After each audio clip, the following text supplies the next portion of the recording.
All I had to do was make a sound. Couldn't be too hard, right?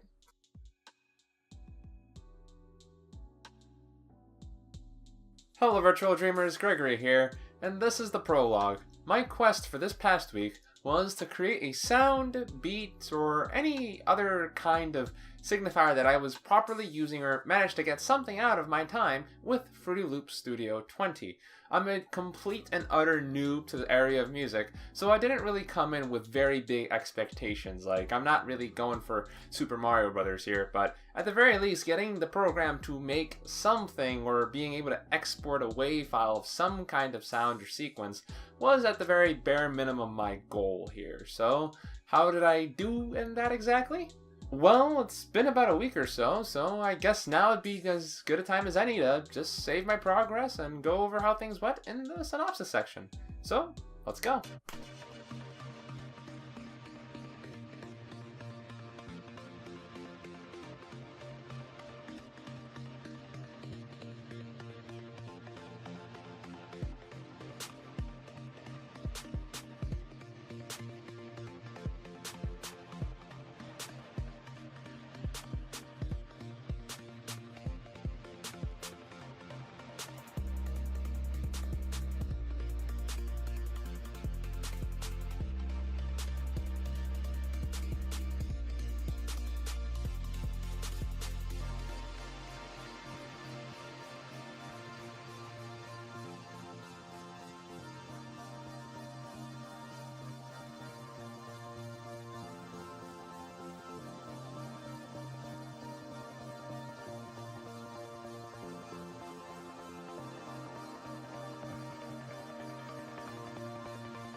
All in all, I'm really surprised with how this went. So everyone, the quest for the week of June 3rd to June 9th, Baby Steps to the Music, is complete! All in all, I was actually really surprised with how simple things turned out. I think I kind of get the overall workflow that Fruity Loop Studio kind of goes for. Essentially, you have a sort of small, almost palette-like section where you create little tracks or little sequences that you essentially place onto a larger main track.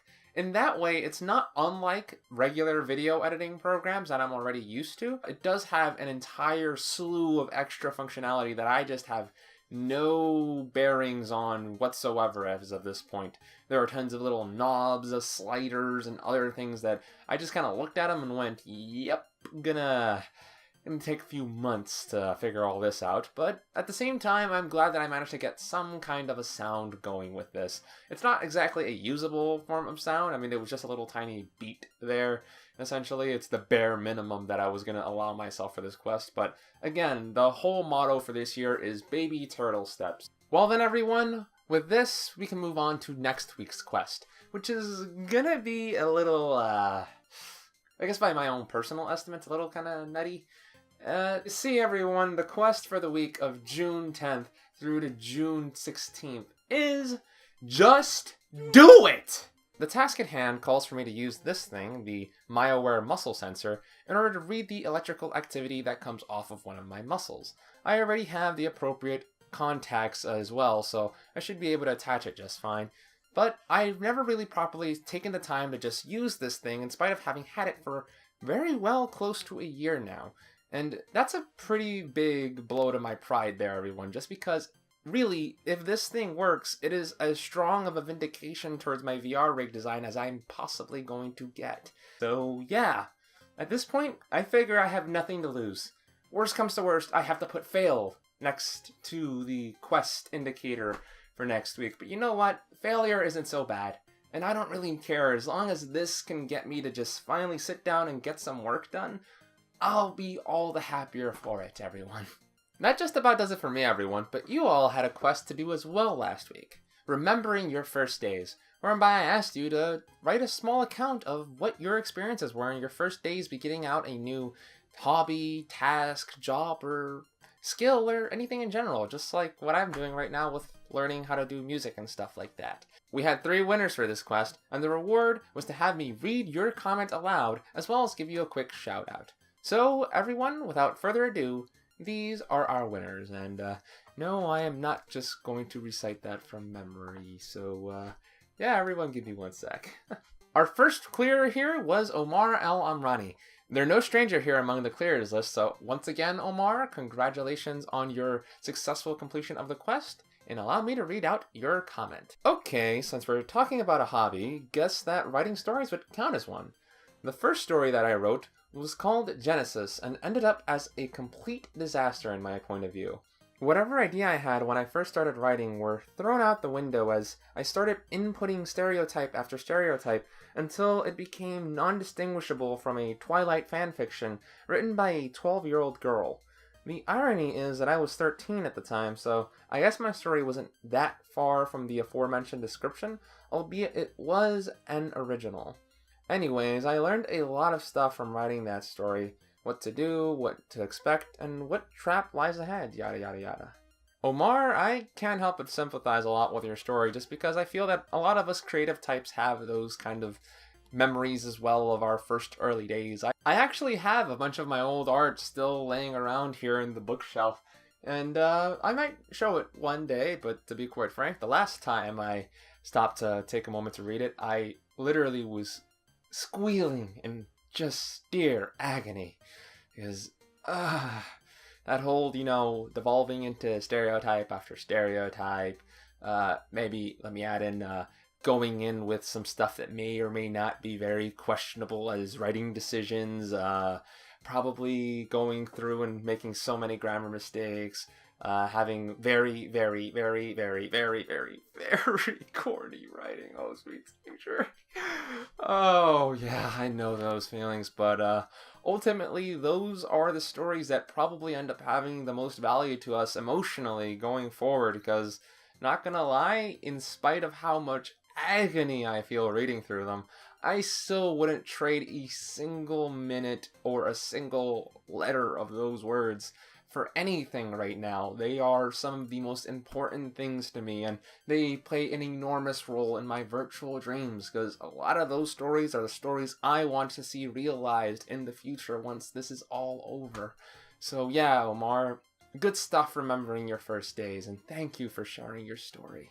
Our second winner here was F Entertainment Studios. Congratulations, F Entertainment Studios. We're glad to have you here in the clearers list. And here comes the reading of your story. Although I always liked drawing and art as I was growing up, it never occurred to me until my freshman year of high school to create a comic or manga. One of the first things I did was take a step back and look at my inspirations. I then took the general idea of the story I wanted to tell and wrote it down. I broke everything down from my characters to art style, eventually finding my own. I'm still working on it, and I'm paneling everything to put it on Webtoon for the Webtoon competition. The main thing I had to learn was scripting and storyboarding. Thank you for sharing your stories, F Entertainment Studios. I can't help but think that a lot of people tend to start up being creative around that general age bracket that's kind of around, age 9 to like maybe 14 or 15. Just generally that junior high to early high school period. I mean, that's kind of when I started. I have the exact date written down. It was around, I believe, September 21st of 2009, which I believe I was around 14 back then or so, maybe a little younger. I know I've always had a fascination with art too, just because back in elementary school I would always just spend time drawing in paper or whatever I found, just because I didn't have that many friends to talk to, so I just needed something to do. I can't help but feel that's a very common story throughout amongst those artists. Wherever you're at, I wish you the best of luck, and yeah, don't be a stranger. Feel free to share your stories with us. And thank you very much for sharing this one.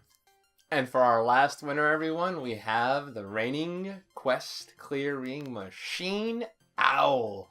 Welcome back to the Clear Circle, Owl. It is just amazing that you keep ending up here. This is just awesome, dude. And now for your reward. When I was a kid, I hated reading. My parents pretty much made me read those thin children's books so much I got sick of it. This happened when I was somewhere around age 7. Fast forward half a year and I got my first console, a SNES, on which I had Final Fantasy IV. I played a while with my father so he can translate the game for me. English is my second language. And so I wanted to play more and more, but my father didn't have time, so I started translating for myself. I would take a dictionary with me and started looking for words. This would happen when I was around 8 years old. I would spend hours on 5-minute dialogue scenes. This made me like to read, and because of this, I got hooked to RPGs. As I played more and more of them, my English got better and better, and by the time I was 11, I didn't need the dictionary almost at all. Fast forward to the present, and now I probably spend more money than I could count on games and books. This is basically the story of how I started learning English, playing games, and getting addicted to books. Wow, that is an incredible story. I wish my Japanese was anywhere close to where your English is. Incredible. I have a feeling a lot of us are going to be inspired by the tale of how you managed to learn your language through your passion for video games. And I hope to be able to take some lessons from you in that sense and apply that to my own language learning efforts. Well then everyone, that was a very solid turnout for last week's quest, but we have another quest to deal with, and this one is only going to have one winner.